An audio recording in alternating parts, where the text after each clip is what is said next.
Hello. Welcome to my channel Touching Stories. You're about to hear an amazing story about love and unexpected decisions. Enjoy watching. Lucy looked anxiously at her granddaughter. The elderly woman's anxiety was so strong that she involuntarily moved her hand, which was tightened by the cuff of the tonometer. But the house doctor, with all the sternness of an elementary school teacher, remarked to the grandmother, "I asked you to lie still, and your hands are twitching. You'll have to try it on again," the teacher told the grandmother, expressing her displeasure. The patient made an expressive gesture that spoke eloquently of her displeasure at wasting time if it was already clear. There was both despair and indignation in the older woman's voice, but Cindy had long since gotten used to her grandmother's maneuvers, paying no attention to the old woman's sighs. She was pumping the cuff to the limit again. Lucy, for propriety's sake, bore it obediently, but she would not express her feelings in words. She watched her granddaughter's actions, expecting a death sentence, but Cindy didn't live up to that expectation. "Grandma, you could be on the astronaut team, couldn't you? 130/80. That's the score of a well-trained athlete." She didn't like her granddaughter's tone, let alone the results. Acting gravely ill, she changed from a horizontal to a sitting position. "Your machine is lying. You can throw it away for lack of use." Too bad mine broke down at the wrong time, but it was always right. "I can tell from my condition that my upper blood pressure is off the charts, at least 200. Cindy was well versed in the intricacies of her grandmother's character and didn't even take offense at her assessment of the imported device's abilities. "Okay, if you don't trust me, let me call an ambulance," Cindy said.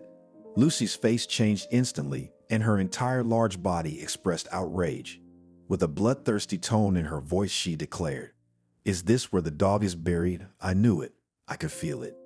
You and your mother are so eager to shove me into the hospital to be finally finished off." Cindy laughed. "Grandma, the hospital is where people get healed. And the fact that Mom and I are trying to talk some sense into you is the opposite, a sign of caring. You have no idea how much we love you." The granddaughter hugged the woman tightly and kissed her deeply wrinkled cheeks. Lucy was touched. More than anything else in the world, she treasured such moments. The burden of years had left many wounds on the old lady's heart, and not all of them had healed completely. So she wished her family would pay more attention to her. Today, too, towards morning, she felt uncomfortable with loneliness, as if it was following her from every corner. At times like that, she was very afraid. That's why she called Cindy. But the girl did not even reproach her relative for such an early call. Remembering it now, Lucy decided to apologize. "Cindy, I'm sorry I got you up at 600, but I thought the woman with the sigh that was already at the bedside. I know it's time to get ready, but I just want to live a little longer." It's okay. I have to be at work by 8 o'clock anyway. I don't like your moody attitude. There's a saying that as long as you're alive, you should think about life." "Yeah, I try to think. When I look in the mirror, I get so scared." Lucy is obviously flirting because she looks quite good for her age. Despite her advanced age, she looks after herself and likes new outfits. Her daughter and granddaughter try to please her every wish, and Marie, Cynthia's mother, many times offered her to move into her spacious apartment, but the grandmother categorically rejects this possibility. "I've never lived and I want to die in my own apartment. Tony and I earned those square meters with our own labor." Lucy liked to make her life an example to others. She used every opportunity to engage the other person in her memories. While Cindy was in the kitchen preparing breakfast, Grandma didn't miss the opportunity either. "If you knew, granddaughter, how hard times were back then. Hunger, devastation, unsettled. People walked around happy because they valued life. Now they value money more." Cindy walked smoothly into the small living room with a tray. "Everything's ready. Let's get breakfast. I'm really going to be late for work." "You young people, all in a hurry. Where are you running to?" "In such a hurry to get married and then divorced," she said. "You better tell me, Cindy, am I going to have great-grandchildren?" It wasn't the first time her grandmother had started a conversation on the subject, but the girl had always shrugged it off, replying that she had to get married first. Lucy set her cup to the side and eyed her granddaughter curiously. "So why the affair? Have all the men in Russia disappeared?" Vaughn, your grandfather Tony, came back from the war without one leg, and there was no shortage of brides. But your grandfather chose you, and proudly so, the old woman said. Who else could he choose but a labor striker? I have so many diplomas, and even have awards from the government. At that time, such girls were valued. Yes, and your grandfather, despite his disability, was an extraordinary man and looked back on women for others, so you had to be on your guard. Cindy knew Grandma's love story well, but each time new details emerged. Lucy had never told her before that Tony had shown a weakness for the female sex. You never told me about Grandpa's adventures, Grandma, Cindy said. A heavy sigh was heard. It's not customary to speak ill of the dead. He drank my blood, your grandfather. Still, I loved him and forgave him everything. It's easy now. Anything goes wrong, and we're off in different directions. We put up with it because we were ashamed. We'd also felt sorry for the kids. Tony had 3 of them on the spot. The women at the construction site laughed at me, saying, "Do you go to the maternity hospital like you go to work?" Every year at almost the same time. That was our life, and we loved each other dearly, Lucy said. Cindy looked at the antique clock that was inexorably counting the minutes. Of course, Grandma, I always enjoy talking to you, but I don't want to be late for work. But I want to tell you in confidence that maybe soon your wish will come true. Oh, Lucy exclaimed. Cindy, do you know what I mean? Who is he, tell me? The girl replied, don't you understand? Just don't tell anyone yet. But I myself don't know what will happen to Steve yet. He's a simple and very kind guy. We've been dating for almost a year now, and my parents don't know. Cindy quickly cleared the table and was preparing to leave, but she remembered something important and stopped. Why are you so anxious to wait for great-grandchildren? She asked. Lucy sighed expressively again. I don't know if it's true or not, but they say that a woman who is lucky enough to have great-grandchildren is forgiven her sins. Cindy laughed. I had no idea you were superstitious. That's news to me. I'm a striker and a communist, and believing in omens doesn't mix all that well. Life is such a thing that sometimes incompatible things happen. Whoever thought the world would turn upside down like this? As Cindy walked to the bus stop, she couldn't get her grandmother's last remark out of her head about the world being upside down. Mentally, she recognized the old lady's right, because really, just in the last few years, things had changed a lot. So many people were trying to keep the good and kind relationships that had brought them together before. When Cindy crossed the threshold of the office where 12 employees peacefully coexisted, Jane immediately turned her attention to her. Why are you late? The person in charge was already coming in. Good thing I didn't notice your absence. What's wrong with you? She asked. Cindy tried to explain with gestures. What's the big deal? Can you elaborate? Said Jane. Only brides and Christmas trees shine like that. What kind of day is it today? First, Grandma's been asking me since this morning when I'm getting married, and now you. Okay, I'm going to give you some up-to-date information just for you. I'm not planning a wedding yet, but I might be suitable for the role of a Christmas tree, she said jokingly. You're joking, but I know you and Steve are serious, so I hope to be your friend at the wedding, at least near someone else's happiness, Cindy added. The desks were tightly arranged, the friends standing close together, so no one would pay attention to their conversation. Cindy moved even closer to Jane. I don't get it. You and Tim were okay, weren't you? She asked. Cindy was shocked by Jane's confession. To be honest, I was even jealous of you. Everything looked so beautiful and romantic. What was the reason for your breakup? Did he lie to you or betray you? Cindy asked. Jane replied, well, you'd have to try really hard to lie to me. It's just that times are hard for both of us right now, and Tim is working casual jobs. And I, as a young and beautiful girl, want to live in constant celebration, and preferably every day. Cindy couldn't believe her ears. So what happened to love? She asked. Jane looked at her as if seeing her for the first time. I didn't realize you were naive to that extent. Love is when you have the ability to satisfy your little whims at someone else's expense, she said. Cindy made the decision not to discuss her boyfriend with Jane again. She wasn't satisfied with her friend's assessment of their relationship. Instead, she suggested switching to work to avoid repercussions for their long-time relationship. Although Cindy still felt an unpleasant residue after the conversation, Valerie was not embarrassed by it, and she did not insist on continuing to discuss the topic.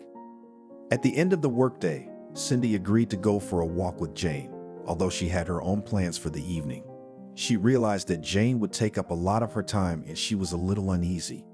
"Okay, I'll try to make you feel a little better," Cindy said. She didn't have time to finish her sentence, however, when Jane was already clapping her hands happily. "Mittens and snowflake. Yay. I haven't been to a movie in ages," she exclaimed. Cindy didn't have time to add that she and Steve wanted to go to the movie alone. When Steve saw that Cindy had shown up for a date with Jane, he showed no surprise, since they had met several times before with this friend. Steve took a negative impression of Jane and expressed his displeasure that she had joined their cultural event. He hinted that he had only expected to spend time with Cindy. Jane was not surprised at this hint and laughed out loud. "We can buy a term. True, it will cost 3 times as much, but the matter will be settled," she said. She turned Steve's attention to a hooded guy standing nearby and pointed at him in surprise. "That guy over there sure has tickets," Jane said. Steve was surprised. "You're even informed in such matters," Steve marveled. "Yeah, it's dangerous to be friends with you," he continued. Jane smiled back. "That's how you have to 1 and 2 and produce an effect," she said. "On the contrary, it's very useful to be friends with me. And this fellow I know because I bought clothes from him more than once. He used to paint on rags, imported from abroad," she added. "Steve, please hurry up. Otherwise, Cindy and I are about to turn into icicles." "It's Arctic cold," she urged. Cindy had been silent the whole time, not expecting her friend to act so openly in the presence of her boyfriend. She hadn't noticed Jane's habits before, such as laughing loudly or pointing a finger at a person in public. She even regretted that she hadn't culturally summoned up her friend, for whom she now had to blush in front of Steve. Somewhere inside her, a warning beacon went off. "Watch out, or your best friend will steal your boyfriend."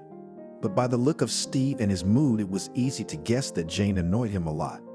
During the session, her friend didn't hold back much either. She was commenting aloud on the actions of the characters and was constantly cutting her in her seat. Therefore, Cindy did not thickly and did not watch the picture with the participation of a famous Italian actor. Jane, on the other hand, had quite a bit. "I was so looking forward to seeing this movie." "Thank you, Steve." Jane's gaze on Steve was so intrusive that Cindy became uncomfortable. It seemed to her that her friend was completely oblivious to the fact that Steve was dating her. In a minute, she could have literally pounced on him. "Friends, I don't understand why you have those facial expressions like you just drank a spoonful of fish oil. Remember when they used to feed it to us at daycare?" Jane burst into loud laughter. Cindy just nodded in response, not wanting to delve further into this awkward moment. She was already ready to say goodbye to her friend as they stood in the driveway of Jane's house. But Jane wasn't going to part so easily. "Guys, I understand, but I'm warning you that I will be a bridesmaid at your wedding and no other candidates are being considered," she stated. Steve replied calmly that he had to upset Valerie because he and Cindy would not be having a wedding. The joy on Jane's face was instantly replaced with surprise. She couldn't realize that Steve was also refusing to get married and wasn't even embarrassed to say so publicly. In response, Steve skillfully put the insolent girl in her place. Cindy watched with satisfaction as Jane struggled to comprehend the meaning of the words. Steve explained that their decision to forgo a noisy wedding didn't mean that anyone was leaving anyone behind. They just wanted to have a wedding without the publicity of going to a registry office and spend the money on something useful. Jane was quite surprised by this. She compared them to American movies where the characters go on a trip right after the wedding. "Steve, you're good," she said. For the next 15 minutes, all 3 of them started jumping in place to keep warm because the frost was already creeping through their warm clothes. Finally, Jane gave up. "That was a nice evening tonight. Why don't we go to the restaurant again like this?" she suggested. Cindy tried to apologize to Steve for Jane's behavior. "I'm sorry you had to listen to Jane's coddling. She's generally a nice girl. It's just that something happened today," and she snapped. "I didn't expect it to get so ugly myself," she said. "Yes, we had to communicate with different people. But one thing I don't understand is what you two have in common. You're so different," Steve said. "Well, there's no mystery. It's just that we've been friends since we were kids, went to daycare together, sat at the same desk. Jane's always been reckless. Her dad is a big shot, and she's used to always getting what she wants, Cindy explained. But her daddy better teach her some manners, he added. I had a hard time holding back when she started asking about our wedding. I really wanted to sass her, Steve admitted. Cindy experienced the shock of such an announcement. She froze in place, feeling her heart begin to beat harder. What? Are you serious? She squeezed out of herself. Steve stepped closer and took her hand in his. Yes, I am serious. I thought tonight would be the right time, but now everything has changed. Do you agree? He asked. Cindy was at a complete loss. She was silent for a long time, worrying and thinking about how things had turned so suddenly. Finally, she turned her head towards Steve and said quietly, Yes, I'd agree. Of course you do. Half of the procedure is done, and now for part 2. Please, maestro, fanfare. Steve Durakier played the orchestra himself, and then solemnly extracted a velvet box from his pocket. Here, as is proper on such occasions, is a ring. The girl opened the box in the color of a street lamp, and a jewel winked cheerfully at her with a bright gleam. Oh, it's a real diamond, she exclaimed. It was the happiest day of Cindy's life. She couldn't sleep for a long time, replaying every minute of the wonderful evening. On that frosty February night, spring was ringing in her heart, and she believed that the best was yet to come. The first year in married life flew by. Cindy couldn't escape the feeling that it was all happening in a dream. The women at work jeered at her. There's a vibe going around from our Cindy. You can get a free load of happiness. You shouldn't flaunt your prosperous life, she said. Cindy sensed the sadness in her friend's voice and realized that Jane felt jealousy and envy. She looked at Jane with compassion and said, Jane, each of us is going our own way. You will find your happiness, absolutely. I, on the other hand, am just lucky to have such a wonderful partner in life as Steve. Jane smiled and nodded. Yes, you're right, Cindy. I'm happy for you. It's just hard to deal with your own emotions sometimes, she admitted. Their friendship had continued, but since then Jane had become more circumspect in her comments and hadn't openly expressed her envious feelings. The girl wondered. On the contrary, it always seemed to me that happy people radiate kindness. Personally, I am ready to share it with anyone. What do you mean, Steve? Are you going to rent your own? Jane didn't expect you to say that. If you weren't my friend, I'd be really mad at you. Sometimes I feel like you're not happy for me or I owe you something. Cindy almost cried with resentment, so Jane tried to remedy the situation. Why do you say that? You know I don't mean that. Well, my tongue's just so bad. It's just talking nonsense. No offense. I'm not upset with you, Steve, about the wedding that didn't work out. The tension was relieved, and both girls smiled at the end of the meal when they put down their plates of dessert. Jane asked Cindy with a piercing sadness, what is happiness like? I guess it's different for each person. You know, I recently came across a collection of poems by a poetess.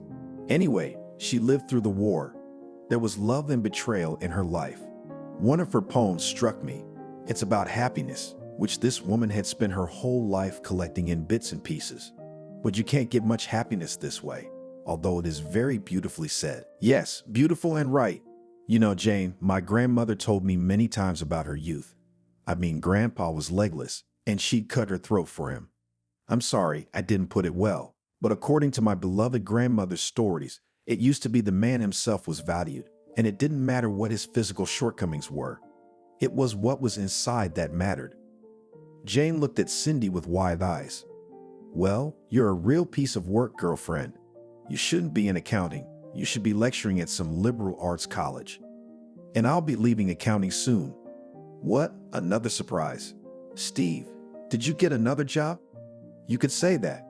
We're about to have a new addition. This news took Valerie by surprise. She did not have time to prepare for it internally, and on her pretty face flashed a displeased grimace. But quickly pulling herself together, the girl read naively, Cindy, I'm so happy for you. I mean for the two of you. Of course, so much happiness, and in one hand, it can be mind-boggling. But if I missed your wedding, where I wanted to be a bridesmaid, at least take me as your godparent. Cindy made no promises. She dodged a direct answer with the catchphrase, I have to have a baby and then think about everything else. By the way, my grandmother used to say that you shouldn't even buy clothes for an unborn child. It's a very bad omen. And it seems to me that all this is nonsense. Ancient beliefs, as they say, what is to be, that will not pass. Personally, when I get ready for motherhood, I'll prepare everything in advance for the baby. How I envy you now. I want it all too. To reassure her friend, Cindy advised, you will have it all, Jane. You just have to change your outlook on life a little. A crane in the sky looks more attractive because it's high up in the distance and the imperfections are not noticeable. I get the hint, but the tits in your version won't do me any good. It's easy for you to reason because your Steve has achieved what others have not. He's got a good job and a good salary. You're behind him like a wall, but a tit. It's a utopia. Anyone who can't make it to the sky needs help. I'm not ready to be a wall, and I'm not ready. Cindy wasn't in the habit of imposing her opinion on others. She decided that there was no point in arguing with her friend about the values of life. After this conversation, their paths began to diverge in different directions. Cindy began to avoid eating together at the cafeteria, and Jane didn't insist. Soon her friend was promoted, and Jane decided to celebrate her professional triumph with a bang. Girls on such an occasion, and I do not hide the glade. The meeting place is the Pines campground outside of town. Please don't be late. After handing out the instructions, Jane walked over to the table where Cindy was sitting. I hope you're not afraid from the collective, she said. But Cindy pointed to her belly. Where am I going with a watermelon like that? If it were still here locally, then I'd be sure to spend time in warm company. I'm not going out of town. I don't want to take any chances. Well, suit yourself, Jane objected. A month before her maternity leave, Cindy felt ill. Her legs were swelling badly. There were unsightly spots on her face. After conferring with her husband, she decided to take a leave of absence. With application in hand, she entered the supervisor's office without knocking. Jane, I need a vacation, Cindy said. Jane glared at her with an unfriendly look. First of all, it's not Jane, it's Jane Croft. And secondly, cultured people knock before entering the supervisor's office. What have you got there? Although the freshly promoted supervisor could clearly see that Cindy was having difficulty standing, she didn't even offer her a chair. On the contrary, she studied the short text of only 2 lines for several minutes. I'm sorry, but I have to turn you down. The annual report is coming up, you understand. But I'm going on maternity leave in less than a month anyway, Cindy objected. So you'll go on vacation like you're supposed to in a month. Cindy was already at the door when she heard the sarcastic words. So how's your happiness going? She's been picking a lot of seeds. Care to share? Cindy was struck not by the words, but by the tone with which her friend spewed her gloating. But the new boss decided to continue. Now look at you and me and answer me, which one of us is happier? You're painful to look at. Sprawled out like a frog. I'm in shape. Good position, salary, respect. I'll settle in a little and I'll find a husband. Cindy could almost physically feel the last thread that had connected her to her friend severed. It must have taken a toll on her health because that evening she was admitted to the hospital. Steve was very worried about the condition of the spouse and the future child, but the doctor assured that everything will be fine. There is no particular reason to worry. Just your wife was a little nervous, but it will pass imperceptibly. She'll rest up here and be able to go home in a couple weeks. The doctor wasn't lying. Indeed, Cindy was soon discharged, and the doctor joked one last time, we'll be gone for a while. Get your strength back and come back for the baby. The rest of the time before the birth, Cindy intensively prepared for future motherhood. She reread a lot of useful literature, but she liked the book by the famous American pediatrician Benjamin Spock. When Steve caught his wife reading this treatise, he was surprised. I see that you are already very ready, and I'm allowed to study the references after all. I want to take a very active part too. I'm all for it. Here you go, Cindy replied. Steve took the book, but it was obvious that his mind was on something else. Cindy decided to help him out. Honey, is there something you wanted to ask me? There is this. Listen, I was at a meeting at City Hall the other day and I was almost speechless when I saw your friend there. Jane, I think. Yes, that's the one. But we don't talk to her anymore. If it's no secret, why? No secret. It's just that even a little power changes a person a great deal. I see. I'll keep that in mind. I almost invited her to come over to our house. Why didn't you say anything to me? Cindy, why? Steve, you've probably faced a situation at least once in your life where you've realized that you don't want to be with someone.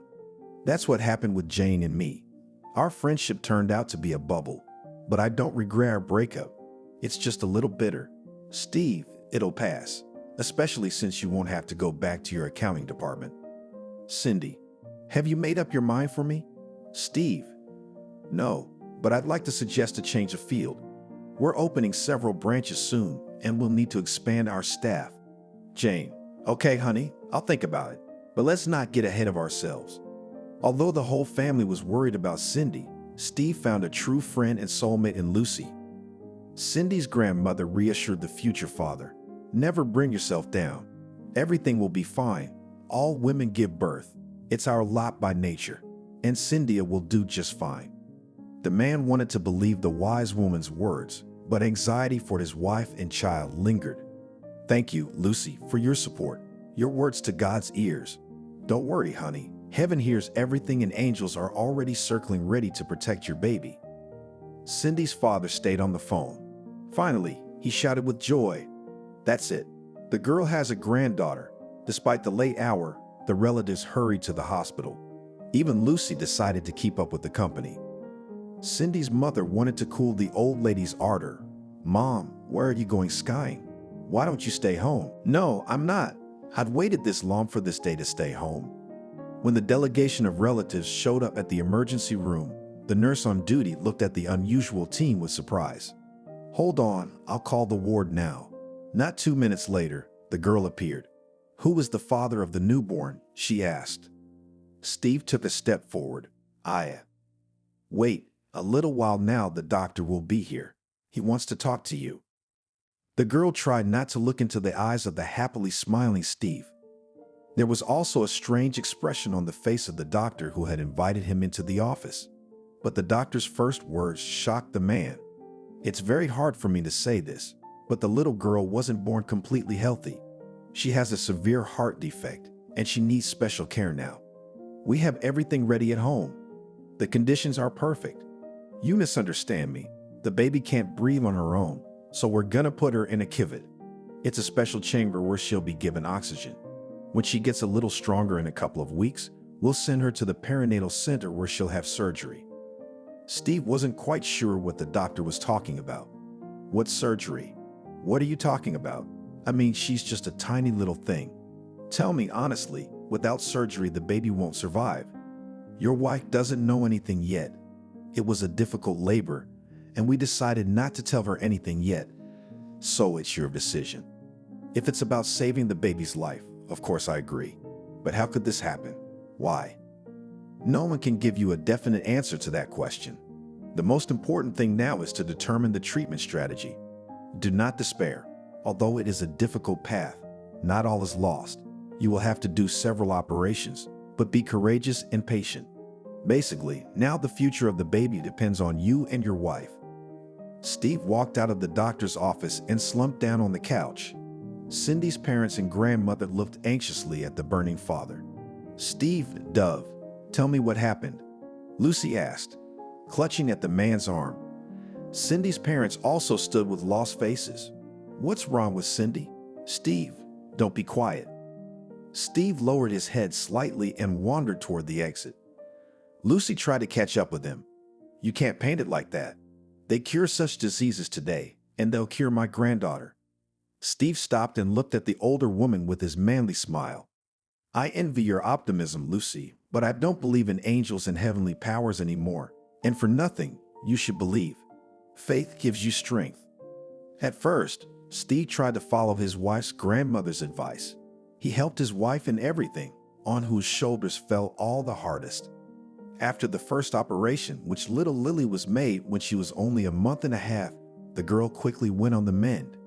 As it should be, a healthy baby, she in a year already independently ran and happily made a mess in the apartment. But it is known that trouble comes from where no one expects it. Young parents rejoiced at every success of their daughter and tried to diversify her leisure time. They did not refuse the invitation of a colleague at work, whose daughter was a few months older than Lily. "Steve, come as a family to Sarah's birthday party. She's turning 2. We want to make it a fun day." The party was a great success. Happy Cindy and Steve watched their daughter play with other children with enthusiasm. However, 2 days later, problems appeared. The girl started choking and her temperature continued to be high. For 2 weeks, the child was rescued in intensive care, but a trivial cold left serious consequences. Lily never fully recovered, and she required oxygen every half an hour. The young family faced severe financial difficulties, as most of the budget was spent on medicines and trips to the best clinics. Although relatives helped as much as they could, but the funds were clearly not enough. And then there was a distinguished professor, to whom they almost got to a consultation, said, "The situation is grave. The little girl's heart is like an old woman's. It can't withstand even minimal stress." Cindy pleaded, "What can we do? Help us save the girl." The professor philosophized, "Sometimes medicine is powerless. You have a special case, but tears and prayers can't help. The only correct solution, in my opinion, would be a second operation to install an artificial valve. But it's still a temporary measure. In the long run, transplant help will be needed." Steve was wary. "Professor, what you're saying is that, yes, you read me correctly. Your daughter will need a donor heart.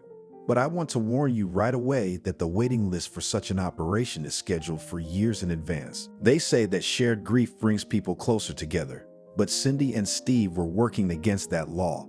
6 months after consulting a famous professor, Lily had a second operation, but it had almost no positive results. The girl was practically unable to exist without the machine through which she breathed. Therefore, Cindy could not take her out even for a walk. For the mother and the sick girl, the whole world was limited to the size of their 2-room apartment with a balcony. Downstairs, life was very different, but despite her serious illness, Lily was not discouraged. She was homeschooled and eagerly awaited the arrival of her teachers. Another passion of the girl was drawing.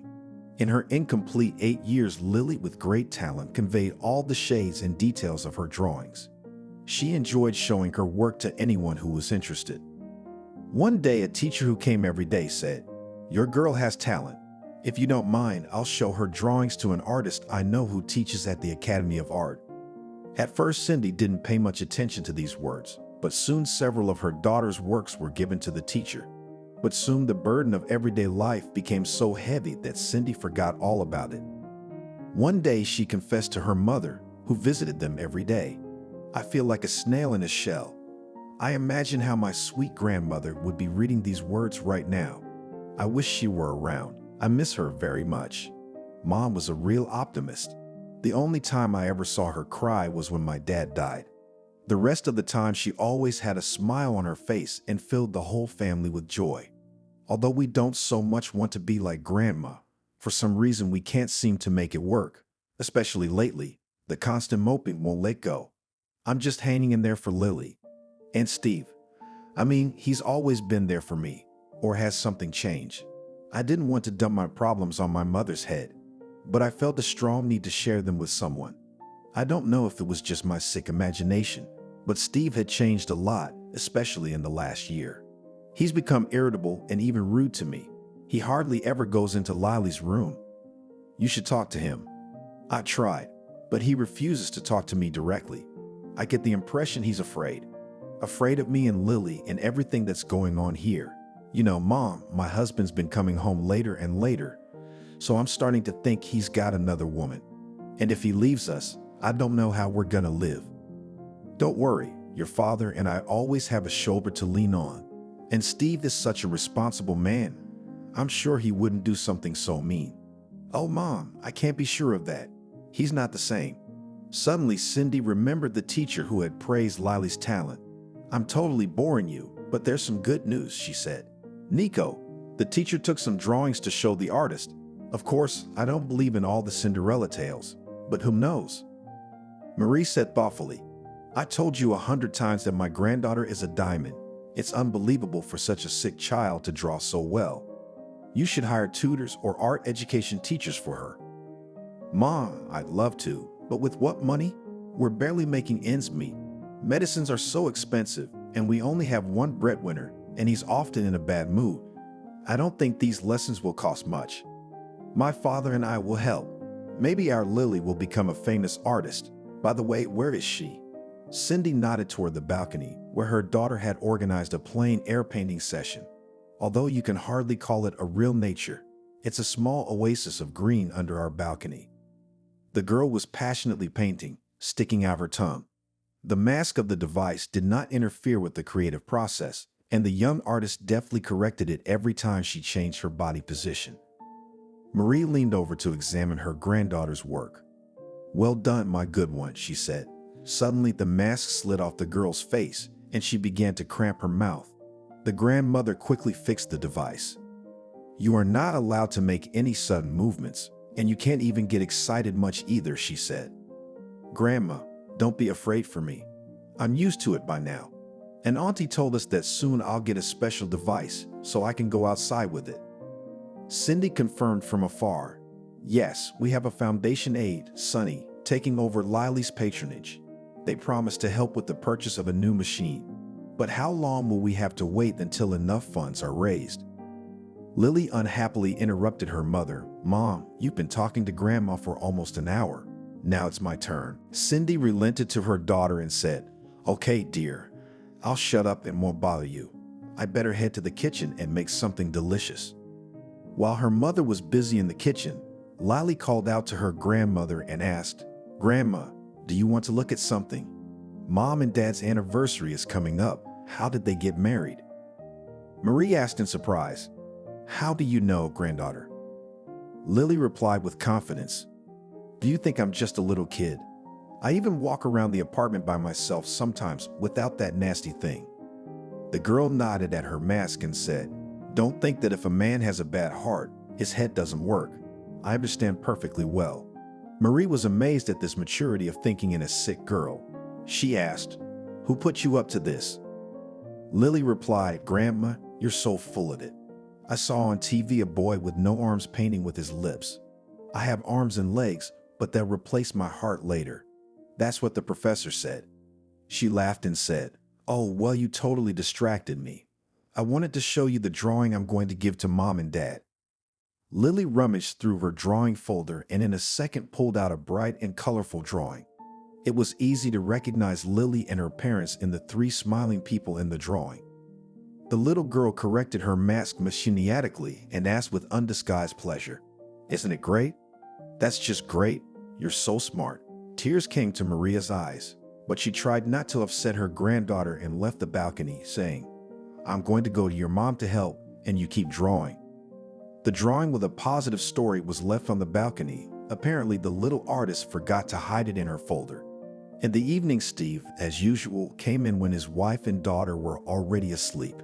Steve, seeing the drawing, stopped and examined it carefully. "It's Lily's," he said. "She wanted to give it to us as a wedding anniversary present, but she forgot to put her drawing away after talking to Grandma." Steve didn't notice his wife approaching, despite her illness. "Our Lily is drawing and trying to live the life of a normal child, and she's succeeding," she said. "Too bad you don't notice that." Cindy silently retired to her bedroom. Steve looked at the drawing in the moonlight for a long time. Cindy hoped her husband would find something in himself that would make him go back to the man she knew, but he remained silent and just went to bed. In the morning, he left for work, also silent. Cindy knew from his phone conversations that he was up for a promotion, and she justified his constant delays with that. Steve's promotion made Cindy happy, of course, because it was an extra raise, and maybe they could buy Lily something more expensive that would help her better than the domestic medication. The next day, however, something happened that shook Cindy badly. Close to lunchtime, the doorbell rang. Cindy, slightly taken aback, let them inside. Strange, who could come unannounced? Standing on the doorstep was the same teacher who had admired Lily's drawings and had taken some of them to show her. Next to her was a man in his 60s. "Hello, Cindy. I apologize for the unexpected. Allow me to introduce you. This is Mark, an artist and teacher from the Academy of Art, introduced the teacher. Cindy thought she had heard his last name before on TV when he was being presented with an award. "Hello, please come in," she greeted them. The man immediately took a seat next to Lily. They started talking and his eyebrows went up every now and then in surprise. He then asked Lily if she had any of her most favorite drawings. The girl smiled. Cindy nodded in agreement. "Yes, I realize Lily has talent," she said, looking at her daughter with pride. "She tries hard and loves to draw. We always support her in that." Mark smiled. "That's great," he said. "I can see that you are very caring parents. I would like to offer Lily art lessons. I'm sure she can develop her talent even more with our help." Cindy happily agreed, and the girl smiled knowing that her dream of having her own art drawing lessons was beginning to come true. Cindy was amazed at the offer and gratefully agreed. Since then, Lily has been actively practicing with her personal teacher, developing her talent and learning new techniques and methods. Her work was exhibited in several shows and she began to be recognized as a young artist. Cindy was very proud of her daughter and they enjoyed attending all of her shows. Lily rejoiced in each new accomplishment and was grateful to her family and teacher for their support and belief in her talent. Their little oasis of green under the balcony became a symbol of hope and strength with which they overcame all difficulties and fought for Lily's bright future. On Family Day, it's a joyous occasion. Lily met on the rise because a few days before she was given a new machine. Therefore, the master of drawing could attend the presentation herself. Cindy tried not to let her daughter notice how bad she felt. As soon as it was known that the exhibition was definitely going to be, they were announced the date and time. Cindy tried to tell her husband about it. However, it didn't work on the first day. It was already past 0 o'clock, so Cindy got up early to make breakfast for Steve early, and over breakfast to tell him all about it. He walked into the kitchen, looked surprised at the amount of pancakes and scrambled eggs. Then he looked at Cindy and sighed visibly and sat down at the table. "Steve, do you want coffee or tea?" "Coffee." She set the mug in front of him. "Steve, I need to talk to you." "Cindy, I got a lot on my mind right now. I'd like to eat my breakfast too, so I can concentrate." She could see that her husband was having trouble holding back, but she wasn't gonna back down. "Okay, but what about when you're never here? I need to talk. I need to work things out. After all, you can." Cindy stepped back to the window and turned away from him. Steve looked at her closely for the first time in a long time. She had these jeans from before she was pregnant. They were so frayed they seemed purposely frayed. Some kind of uniform t-shirt. Cindy appeared very thin in it, though she did seem to have lost a lot of weight. Her hair was in bunches. He hated that bun always. But she used to laugh and reply, "Do I have to sweep up dust with my hair?" Yes, Cindy has changed a lot. If it's so obvious on a young woman, what to say about him and his pants? It's also about to be a year old. Sure, he has others, but it's still a long time since he buys what he wants. Yes, he doesn't buy anything at all, doesn't make anything of what he wants. All he does is work and bring in money. Sometimes he feels like he goes home after his paycheck, throws all the money into a big pot that's burning like hell, and immediately realizes that he can turn around and go back to work because there's no more money. Lately, Steve has been realizing that he's tired of it all. He doesn't want to live like this anymore. Yes, Cindy loves him, and it's not Lily's fault, but he's human too. He hasn't done anything wrong in front of God. He shouldn't have to carry all this. He's not even 40 yet, and he feels like he's well into his 60s, so the life he hasn't lived is over. There's nothing ahead of him. I mean, it's the same as it is now.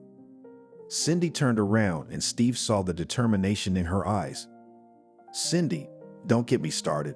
We'll talk. We'll talk about everything. Give me a few days to gather my thoughts." She agreed abruptly. "Okay, let's do it Friday. We can't take it any further. We have a show on Sunday." She was about to say exhibition, but Steve was already out. Cindy grinned sadly. It had been over a year since he kissed her when he came and kissed her when he left. At first she cried, resentful, and then she just accepted it. By Friday, she and her mom had bought Lily a beautiful dress. It was the first big event of her life after all. Steve didn't come home on Friday. He didn't show up until Saturday. but there was no way to wake him up that night to go to the exhibit. Cindy could definitely smell the booze. It was so strange. Steve didn't like to drink at all. Anyway, they were already running late, so they left him to sleep and went to the expo. Marie, is he really rambling? What kind of father is that?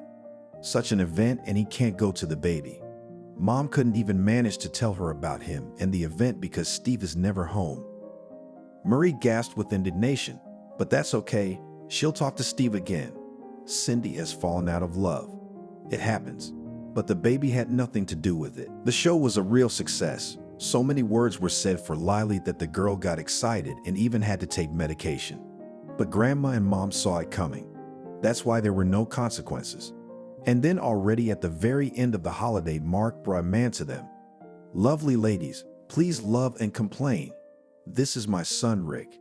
He was the organizer of the party. Cindy smiled involuntarily. Mark spoke of this son with poorly concealed pride. "Good evening.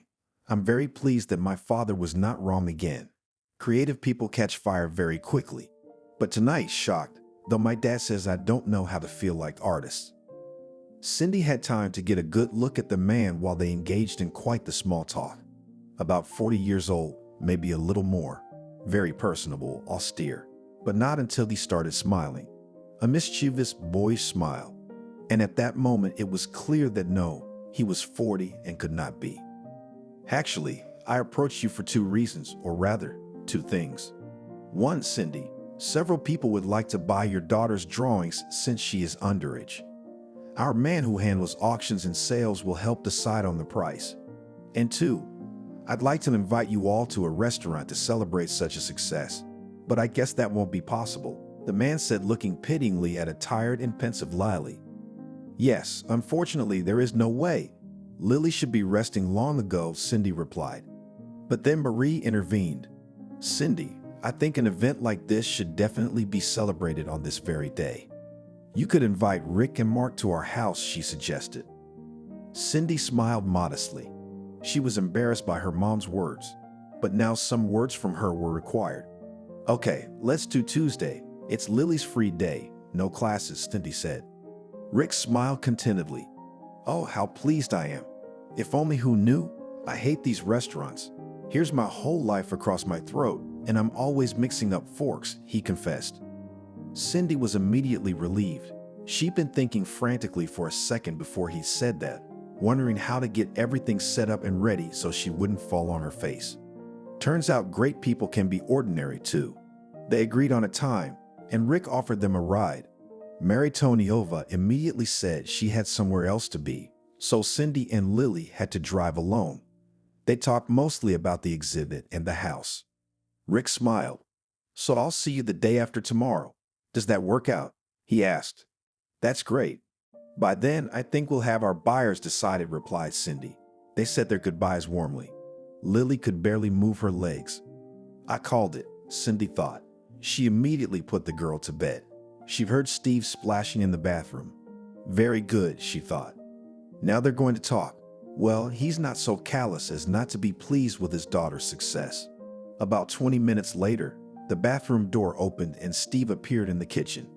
He didn't even ask where they were, as if a kid with an oxygen mask on his face was constantly and freely walking around. "Yes, we're home. It's really good that you're home too. Otherwise, lately we only know about me having a husband and Lily having a daddy from memory," Cindy said. He turned sharply toward her. "And I don't see what you're not happy about. I work like a wolf and I can't even afford anything. All the money is flying into the abyss. You must have forgotten that there is another life, a life that normal people live. They go to the movies, buy themselves expensive things. Their homes don't smell like medicine. They work to live a life of pleasure," Steve said bitterly. "Basically, it's not living, it's just existing. I'm bored with it. Do you realize that?" Steve said. Cindy, in a surprisingly calm voice, said, "And what do you suggest we change? What do we need to do to find a way out of this situation? You realize we can't change anything yet."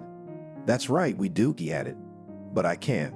Why agonize altogether when at least one person can live a normal life?" "Steve, I don't understand you."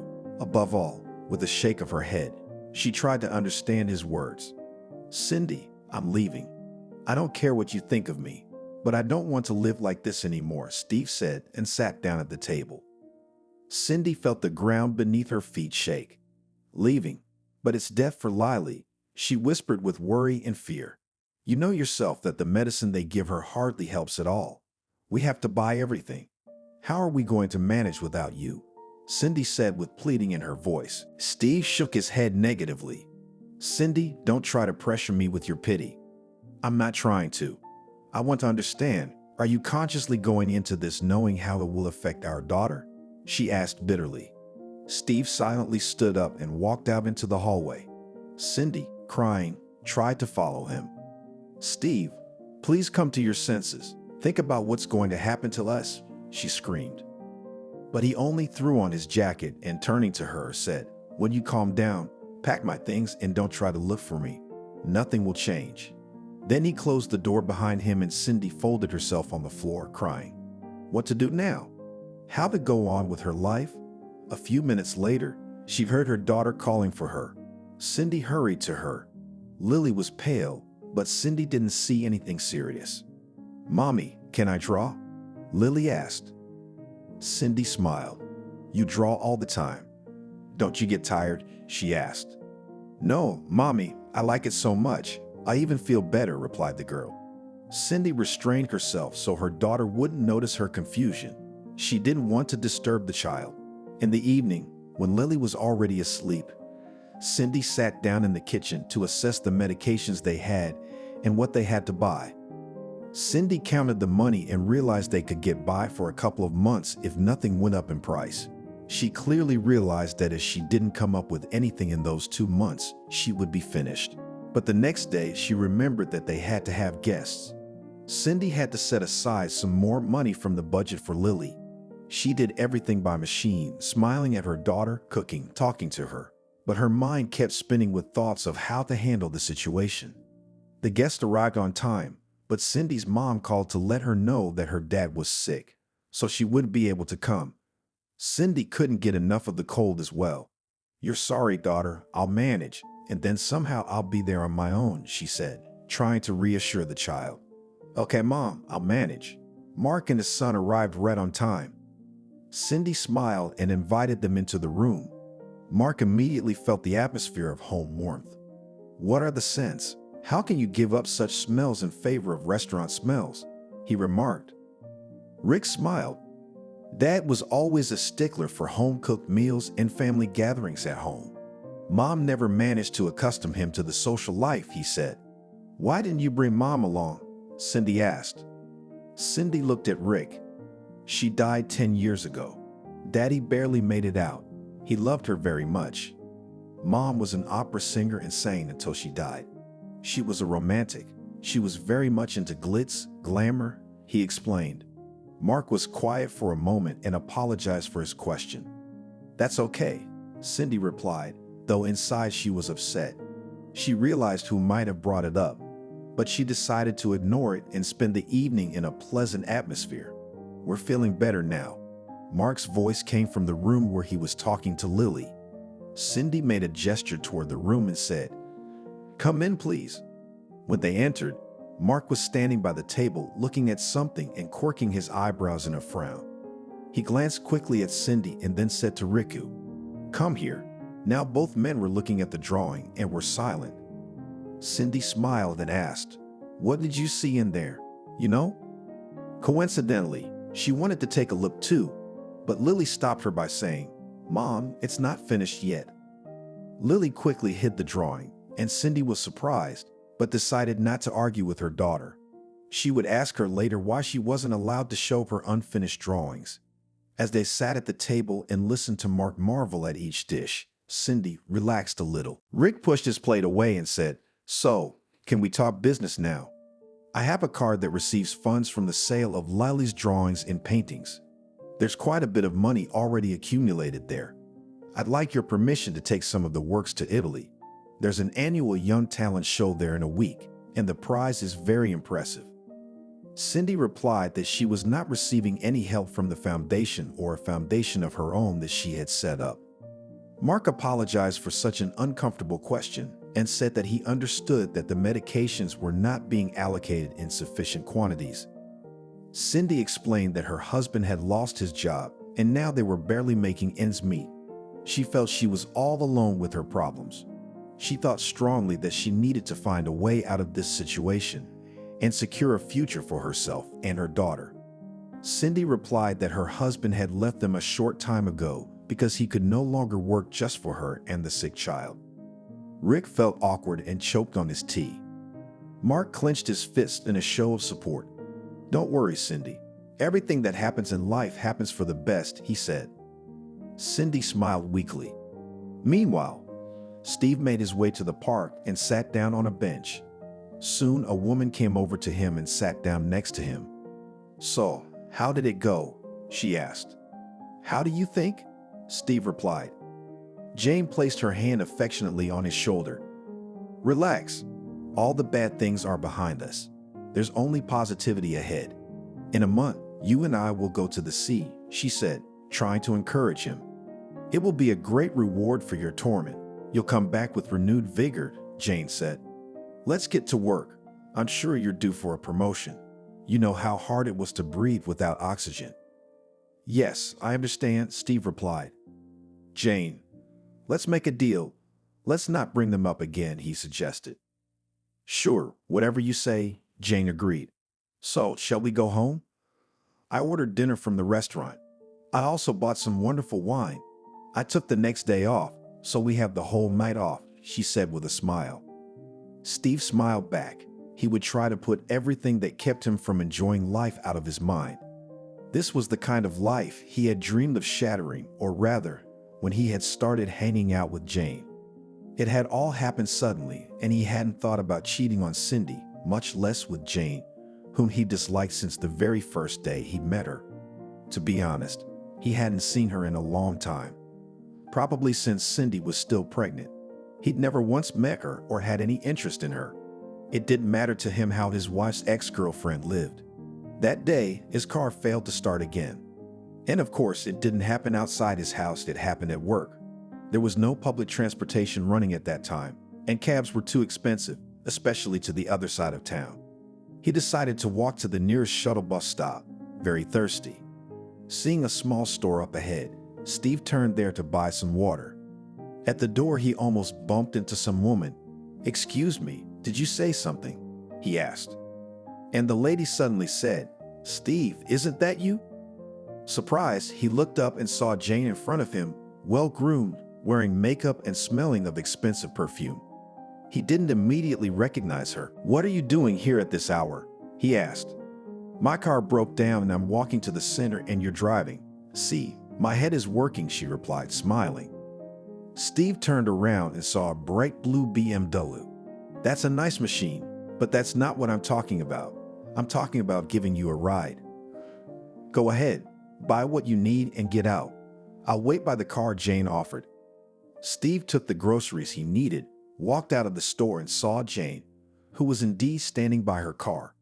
"Thanks for your help," he said as he got into the car. "Well, let's go," Jane agreed. They moved further down the street, and Steve felt that he and Jane not only knew each other, but were beginning to communicate again, opening their souls to each other. It was unexpected, but pleasant. Steve went to the counter, feeling mixed emotions. On the one hand, he didn't want to see Jane, but on the other, her presence seemed like fresh air, freeing him from his daily routine. He got into the car, which smelled of new leather, expensive perfume, and something else, something dear and forgotten. Jane smiled and asked, "You like it?" She even laughed. "You talk as if you're living on starvation yourself. You had a good job, as I recall. But jobs don't disappear, do they? Though everything else can certainly be lacking. I mean, Lily's sick, and all our income goes to her medical care. Cindy doesn't work, so we can't afford all the extra expenses. Believe me, I'm sick of it all too," Steve said, and was afraid of his own words. Never before had he allowed himself to be so frank. Jane looked at him thoughtfully. "Look, how about when we retire, we do some relaxation and take our minds off these stresses?" she suggested. Steve thought about it and smiled a little. "That sounds like fun. Maybe that would be our reward after all the hardship, he replied. I'm just running out of reports at work. I'm tired as a dog, said Jane.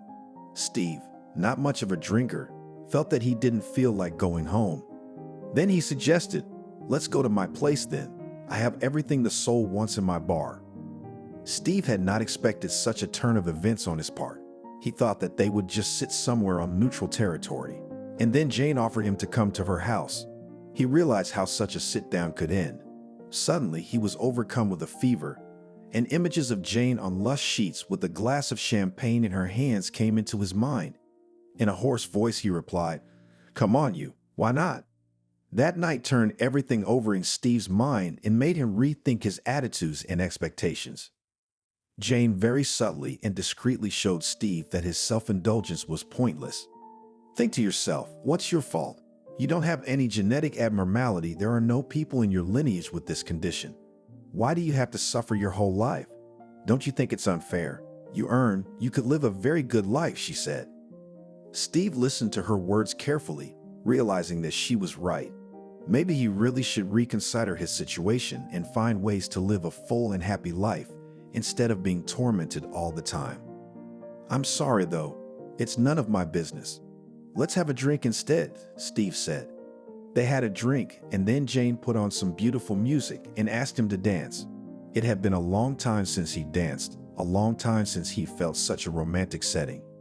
But by morning, he promised himself it wouldn't happen again. Back home quietly, Steve could smell the medicine that was everywhere and made everything so gray and sad. He went to the kitchen and opened the refrigerator, but there was nothing special in there because everything was subject to austerity. A week later, Jane called him. Steve didn't know where she got his number from, but he was glad she called. "Steve, hi. I don't know how you're going to take my offer," she said. "Anyway, it's my birthday tomorrow. It's not a round date, so no celebration. Thought about who I'd enjoy sitting with. And decided that only with you, and I want to see no one else in my house." Was he pleased? He had long since forgotten that Jane was unpleasant, that Jane was angry and jealous. And anyway, what was Jane like now? And what's his Cynthia like? Heaven and earth. And even if Steve gets smashed to bits, he won't change a thing. I mean, not at all. Jane, I'd love to, Steve, but if you're talking about presents, please don't even think about it. I understand. In fact, I think we need to find a way out of this situation. Well, there has to be. They always say there's only one way out of one situation, and this isn't it. Well, I'll see you tomorrow. What time would be best for you? Can you get an hour early so you can be at my place at 6? Steve squeezed his eyes shut. What is he doing? Then he asked decisively, "Jane, can you at least tell me what kind of flowers you like?" She laughed. "I like roses, as all women do." Steve almost blurted out that, for example, his Cindy only adores chrysanthemums. All then, yes, tomorrow, since that birthday party, something clicked in Steve's head. He didn't want to go home. He didn't want to live like that anymore. He wanted to live well, the way a professional of his caliber deserved. It had taken him a long time to come to this decision.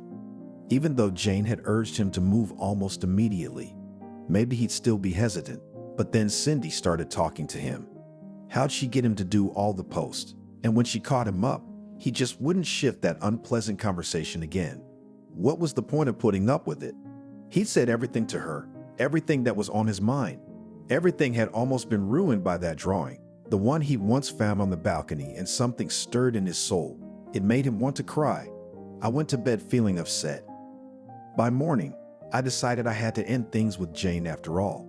She'd sent him a list of hot tours this morning. He hasn't been to the seaside in 1,000 years.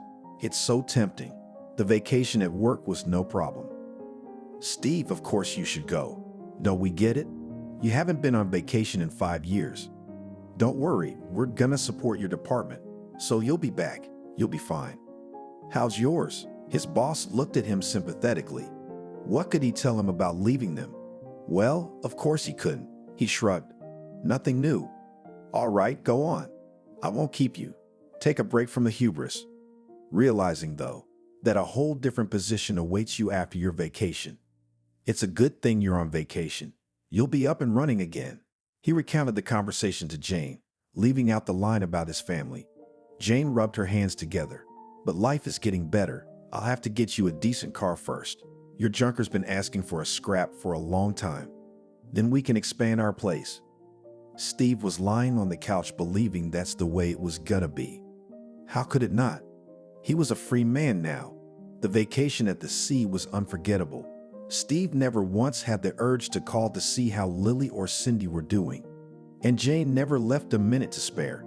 She'd take him on a field trip to his room to the beach. He's tanned, he's beautiful. Jane would lie next to him at night and say, You're so handsome, you're so strong, you're the best. And he believed it was true. He went to work with pleasure. First of all, he had a good rest. Secondly, he realized that very soon he would become not the head of the department, but the head of the whole division. And this is quite different. Even cars will be allocated to him. And not just any cars, but good ones. His company's cars are all fire. Having greeted the guard, he went straight to the office of the chief to hand over souvenirs from the sea. Good morning, Konstantin Igorovich, Steve greeted. The chief slowly turned from the window. Hello, Steve Andreevich. How was your rest? Very well. Here are some souvenirs I brought you. The chief looked at Steve strangely. He even became uncomfortable under that gaze. And I brought my daughter some too. Steve stopped smiling. Well, what did he want? Sooner or later, everyone was bound to find out, and he was mentally preparing for it. What's the daughter got to do with it? What's she got to do with it? Steve. I've been working with people for so many years, and I would never have thought you were even capable of something like this. Steve hummed. But you can't judge anything because you don't know anything. I'm sorry. I have to go to work. The supervisor gave him an attentive look and shook his head. Clearly, some woman wasn't left out. He chatted with Cindy a few times, and he liked her. A beautiful, quiet woman, strong in spirit, and Steve was just furious. Who gave them the right to meddle in his private life? Who? What did they even know about his life? He slumped into his chair. The only thing separating him, as head of the department, from the rest of the employees was a glass partition. Several times he took a break from his papers and realized that his colleagues were looking at him and obviously talking about him. So everyone here was aware of it too. But the most unpleasant thing that day was not the slanted glances, not the conversation with his boss, when he came to the cafe on the first floor to have lunch. People parted to let him through to the cash register. He hummed, "Wow, respect. They know he's going to be the boss soon." He put everything he'd chosen on the tray, paid and headed for his favorite table by the window. There were only two women sitting on one side of the table, seemingly from a neighboring department. "Enjoy your meal." He set down his tray and sat down. The women silently took their trays and moved to another table. Steve poured himself a fury. The first thing he would do when he became boss was fire these two chickens who stuck their noses where they didn't belong. And a week later, something happened that Steve certainly didn't expect. A general meeting was called throughout the office. Steve showed up that day in a suit and a white shirt. He was well aware that he would be assigned to a new position today. Jane at home gave him a fastidious look and was pleased. "You look great. I like it a lot." After lunch, all the people stretched out to the hall. Steve went too. He sat in the front row where the other department heads sat. For the last time now, he would always sit at the table on the stage. His boss, Konstantin, lowered himself down next to him. He silently listened to everything that was being broadcast from the stage. Then Steve heard something that jolted him, and he quickly stood up, turning out to be the new head of the department. Some woman had been appointed. A second later, he headed for the exit with a swift step. An hour later, when everyone was back, including Konstantin, Steve headed to his office. "Can you explain to me what that was about?" "I thought you said I was going to be the boss," he asked. The warden looked at him and calmly replied, "We all consulted and decided that such a serious post could not be headed by a man without principles. The man is a traitor." "My God, what kind of nonsense are you talking about? 1,000 people get divorced, 1,000 leave their families. Maybe, but in such a situation, what do you know about it? Have you lived in that kind of hell? You haven't? It's not for you to judge," Steve said indignantly. The warden took off his glasses, rubbed the bridge of his nose. And how do you know about the others? I have a son with cerebral palsy, and his mom wanted an easy life just like you. No problems. But it's okay. We're doing fine. And by your logic, I should have put him in a boarding school immediately. In that case, I should probably quit, said the boss. Steve already regretted his words. Suddenly, Konstantin would say, yeah, what's he supposed to do then? You know, that's not a bad idea. Anyway, you won't get any more support from me, he continued. In the evening, Jane was long gone from work. Steve himself didn't know why he was so worried. Well, he quit. That was fine. There would always be a job for a specialist like him. He would tomorrow. Jane arrived just after midnight, smelling faintly of champagne. Oh, what are you doing up? Where have you been? Jane looked at him in surprise. What's with the tone? It's a normal tone. I was wondering where my woman has been. Actually, it's going to be morning soon. But first of all, I'm not your woman. Serfdom was abolished long ago. And secondly, what kind of snobbery is this? I'm not going to answer to you for every move I make. We're adults. We have friends, girlfriends, Jane replied irritably. Steve realized it was time to tone it down. But you could have called. I could have, but I forgot, he said, gritting his teeth. She forgot. He called 100 times. First, she hung up on him. Then she just turned the phone off, Steve thought. I've got news, he said to Jane, raising his hands. That's it, tomorrow. I'm insanely tired. He silently followed her into the bedroom, but Jane collapsed so that there was no room for him on the bed. He had to go back to the living room and make himself comfortable on the short sofa. He lay awake for a long time, staring at the ceiling, thinking. He was hired. The salary wasn't that good, though. Jane was terribly displeased. Cindy should be disenfranchised so she doesn't run around complaining, she said. What makes you think it's her? Who else? Even if it wasn't her, it's still her doing it, Steve objected. There, I told you. They're just poisoning your life. By the way, did you file the divorce papers? A few years later, Jane was fired for a big shortfall. The whole debt was pinned on her. And Steve suddenly realized he was right back where he left off. Only there was the kid, and here was Jane. Just like that, all the money was going into the abyss. Jane was paying off debt to stay out of jail, and Steve was working. Jane couldn't because she was getting less than the principal. She didn't agree. Principal positions are being snapped up very quickly. One evening on his way home, Steve turned down a familiar street, stopped under the windows, stood looking at the glowing windows. It felt so nasty, so bad. I wanted to get up and say what a fool he was to be forgiven. I wanted to look at his daughter's drawings. Steve, are you? He jerked around. Standing next to the car was a neighbor, a grandmother, from the first floor. Hello. Yeah, me. Haven't seen you in a while. You're just standing there for nothing. Your family left, sold the apartment, and went somewhere very far away. You have to take an airplane. Over there to another country. How did they leave? Why? Lily's not allowed. But that wasn't reported to me, Grandma said. Gone, it seemed, to live quite somewhere in Italy. He couldn't understand what was going on. Grandma didn't usually mix things up. She had always been judicious. But if this was true, it turned out to be an unwise decision. The doctors had warned that any trip, any flight, could be Lily's last. The risk of her heart valve failing was too great. Cindy couldn't volunteer for such a thing. Unless she too decided to make it easier on herself. But no, Cindy was definitely not capable of that.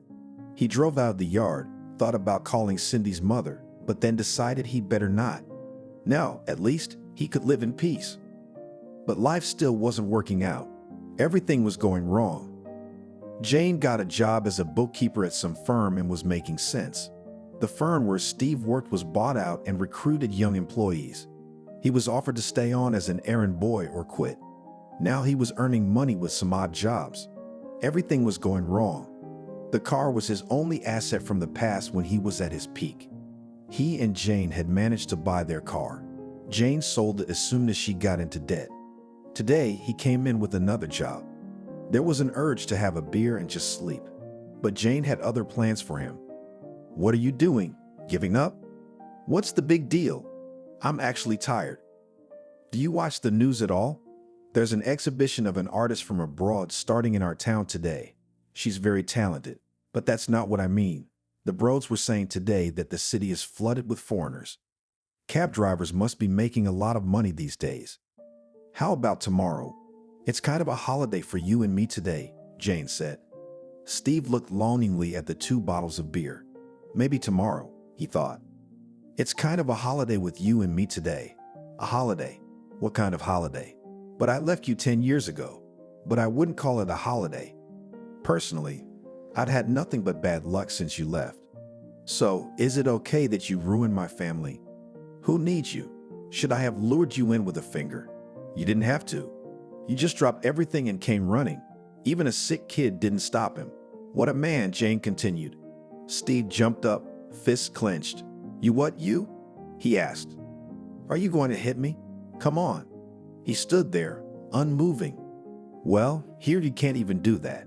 You can't do anything at all. Steve walked silently toward the door. A little more and he would hit her. He thought it was all her fault. It was just that she had fallen at a time when he was having doubts. Another would have backed him up. It was all her and only her. Steve stopped to smoke next to the mall. On the wall, he saw a large poster. Nikat is a young talent. The exhibition was at the House of Culture. I wondered what she was doing here. Well, it's not the biggest city, but it's not small either. Why did she come here? Steve learned that foreigners had come to town to buy the paintings that were on display. They paid well and left tips. The foreigners attracted a lot of cab drivers. The closing of the exhibition was near. I'm eating now. I'll go too, Steve thought. Though he earned a very good salary today, the mustachioed cab driver got into a broken-down Shiguli and sang from his seat. Steve pulled out of the parking lot. It was almost an hour until 7. During that time, he had time to drive around the city 10 times, but there was no work. Who was coming from work was already home, and who was going for a walk? Back home, near the House of Culture, there were many cars, all expensive and beautiful. Cabs stretched along the edge of the parking lot. One car caught his eye, a white Jeep. Steve did not even immediately realize what brand it was. He got out of the car, walked the machine around. Yes, not bad. I wonder how much it cost. He stood for a while longer, then got into his car. How come he fell asleep? Steve still didn't understand. Apparently, fatigue had taken its toll. He picked up the phone, which had already rung several times. Steve, why aren't you picking up the phone? This is the 3rd time I'm calling. Can't you hear me? Where are you? Is there some voice behind you? Steve shifted the receiver away from his ear and was silent for a long time. Yeah, it's nothing. You imagined it. I was just quiet for a long time, he said, waving away the feeling of strangeness. Okay, well, I thought you weren't working then. I am. I'm working, Steve replied. Anyway, when you go home, get some sour cream and herring. Steve wanted to ask where he was going to get the money for that, but he held back in time. It was like he was working, not sleeping. Do you understand me? Jane continued. He didn't answer, just stared out the car window at the street. Suddenly, he saw a woman and time froze. It was Cindy. There was no doubt about it. She was so beautiful, so fashionable. It was like he fell out of reality. It was like it was 10 years ago. But she looked even better than when he'd left her. Steve, can you hear me? Hello? Jane's voice reached him. Yeah, what's the connection? What are we just paying money for? Steve replied angrily. The phone dropped to the seat and Steve jumped out of the car.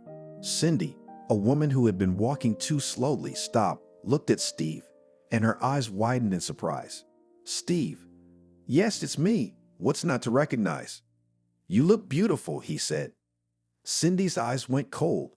Yeah, well, I didn't recognize you right away. Thanks, I know. Steve felt confused. How's life, Cindy? Everything okay? He asked. How's Lily?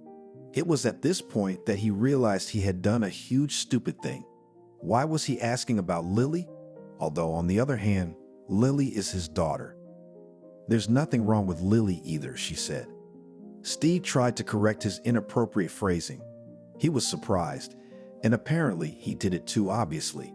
But did a young and girlish voice speak from somewhere off to the side here? "You're not going to believe this, Daddy. Contrary to your best efforts, I'm not dead," came the voice. Steve turned sharply. Standing next to him was a young girl. Yes, he recognized her immediately. It was his daughter Lily.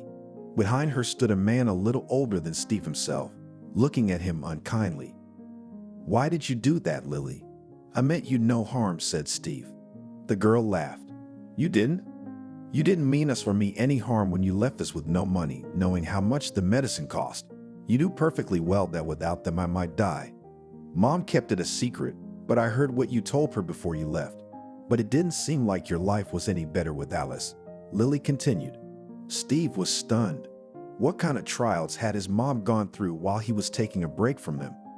If it wasn't for Daddy Rick, they wouldn't be talking right now. For his and Grandpa's sake, I was able to return to my hometown for my exhibition. Steve stood silent for a moment. Then he asked, "So is that you, the young artist Nika?" "I took a swipe at you right there?" "Yes, Daddy. Now if only you had the money and had the kind of life you want. Or, no, you wouldn't. You're just not capable of doing things like Daddy Rick. You know, he almost went to jail because he forced the pilots of a private plane to land near a hospital. Otherwise, I wouldn't have survived. Would you have?" "No, Daddy, you wouldn't have been able to do anything because you run away from difficulties and problems instead of solving them," Lily said. The man who was standing next to her put his hand on her shoulder. "That's enough. Calm down. Daughter, let's go to the car," he said. Cindy looked at Steve thoughtfully. "But I'm not going to ask how you're living. I can see that already. Goodbye, Steve." Steve was just about to reply something when he heard Jane's exasperated scream. "Steve, wait. Don't go. Jesus, she was just home," Jane yelled. "Maybe she wasn't calling from home." Jane ran up, out of breath, and shoved Steve's bag. "Oh, it'll get me home. 'Cause I'm so tired," she said. Cindy, who was already walking toward the car, stopped abruptly. She slowly turned around and stared at Steve's wife. Jane also turned and stared perplexedly at Cindy for a while and then, apparently recognizing her, froze. "So that's who spurred my husband to a better life?" Cindy whispered. A smile appeared on her face. "Jane, how much gold did you not wish for? I guess Steve only needed you to bite me harder too. There was no way I could have guessed it was you. But I guess you're lucky, not for long. You know how people fall from heights? I wouldn't be wrong. You buried your daughter," Jane said. "What kind of bitch are you, Jane?" Steve exploded. "No, my daughter is alive and well, and as you can see, quite successful," Cindy said, turning back to her family. Jane threw a quick glance at the poster and wrinkled her nose like a toothache. "Still something of an act," she muttered. "But you've been decked out in expensive clothes because of the daughter on the bill. So what? So what you haven't had is happiness, and you'll never have simple family happiness." Jane looked at her triumphantly. At that moment, Rick came out of the car again. "Cindy, how much longer? You know our son will be very unhappy if you keep waiting for him much longer. He might even throw toys," he said. Cindy looked at Rick with loving eyes. "Yeah, you're right. Let's go," she replied. She turned to Jane and Steve. "So, goodbye then. Advice and love," she said. They walked to the car. Steve tried to follow her. Igor turned around and said, "Not good." Steve looked at her and shook his head negatively. The car pulled out of the parking lot, and they stood there looking after it. Suddenly, Jane's face reflected anger. "Cindy, well, that's okay. You'll cry at my place." "Steve, you should sue your daughter for child support. She has so much money, and you're stretched thin on bread and water. I know people. We'll get you on disability, and she'll pay like a sweetheart," she said with obvious anger in her voice. Steve turned away, realizing that further conversation with Jane would only lead to more problems. He stepped back inside. Only one thing was clear. He had a lot of difficult decisions in front of him and a fight for his happiness. He turned to Jane and told her that if she didn't want to become an invalid herself, she'd better shut up. "What's that? What are you going to do? A loser?" she asked indignantly. Steve hit the woman for the first time in his life. Not very hard, just slapped her on the lips and walked to the car. Jane screamed all the way down the street. But no one came to help because no one was around. She rushed after him. "Steve, stop. What's the matter with you? Don't you want a good life?" "But think to yourself how much we could sue her for so much money that she wouldn't even notice," Jane shouted. But Steve wasn't listening. He was absorbed in his own thoughts and sped off. Jane managed to jump into the car at the last second and Steve sped forward. His wife kept talking about something, but he couldn't hear. He had no thoughts in his head. A big white car parked in front of a beautiful house. "Well, here we are home. Tired, Lily?" The girl looked at Rick appreciatively. "No, Dad, Rick, I'm fine. Let's go already. I can only imagine how Joe has tortured Grandpa." They went in, but the house was quiet. That's odd. Actually, they thought Grandpa was already out of it and his 4-year-old grandson had turned the whole house upside down. Rick peeked into the room. Dad then turned to them and pointed his finger into the room, then pressed it to his lips. Cindy and Lily looked into the room and laughed quietly. The grandfather and grandson were sleeping right on the fluffy rug by the fireplace. Grandpa had a toy bow in his hands, and so did Joe. Apparently, they had been running around so much that they had both played and fallen asleep. "Papa, well, the doctor told you not to strain your body," said Rick. "Who asked him to strain it?" "What, I can't play war games now." Joe woke up too, looked at them and rushed over to Lily. But Dad and Mom let themselves be kissed too. Soon the whole family was sitting around the big holiday table. Lily was pensive. Cindy stroked her arm. "So are you upset?" she asked. "No, Mom, I think I'm even relieved. I wanted to get back at him so badly. Today I realized that he got his own revenge. Life punished him," Lily replied. Cindy pulled her daughter close to her. "That's good. You should never take revenge. Life will sort things out." Mark raised his glass. "I propose we drink to Lily's success. It's a resounding success. And I will say, as an expert on the subject, that there's more to come." "Thank you, Gramps," Lily said. Not 5 minutes later, Mark raised his glass again. "Now I'd like to drink to your return. Native people should live together and, of course, in the homeland." Another 5 minutes later, another glass again. An hour later, Lily and Rick led Grandpa into the bedroom. Rick asked in surprise, "Dad, and what was that? You've never let yourself do that before." Mark stopped and said, "Son, if you only knew how glad I am to have you back.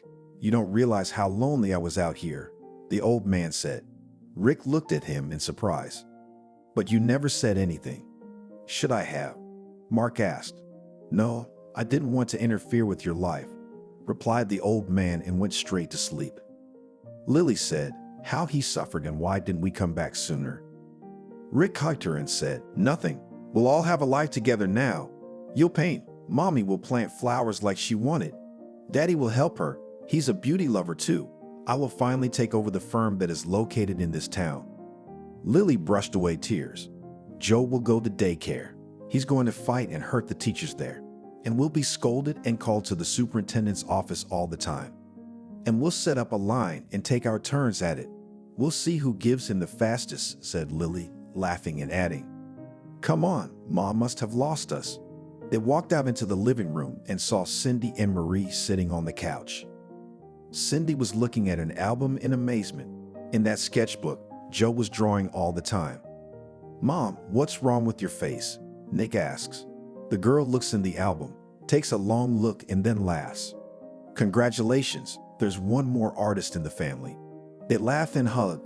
Joe, seeing such a scene, begins to cry. The whole family immediately rushes to comfort him. Cindy looks at her loved ones and realizes that for the sake of such a day, she is ready to go through everything she has already experienced. What matters is the bottom line. And in the end, they are all happy.